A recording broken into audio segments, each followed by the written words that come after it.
If you want to customize sidebar apps on the Xiaomi 17T or 17T Pro, then once you open the sidebar, then in here we should be able to scroll all the way down to find this plus button.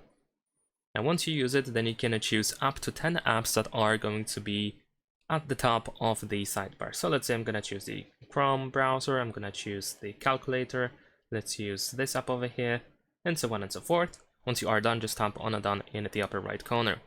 And there we go, you should be able to find all your selected apps at the top of the sidebar. However, as you can see, there are actually more apps if you keep scrolling down. Unfortunately, we cannot completely remove them. They will always be there. There is no way to turn it off. So unfortunately, we cannot just choose only those apps that we wish to see on the sidebar, but you can choose those that are going to be pretty much at the top, something like pinned, at the top of this sidebar, so you have the quickest access to them. And that's pretty much it. Leave a like and subscribe.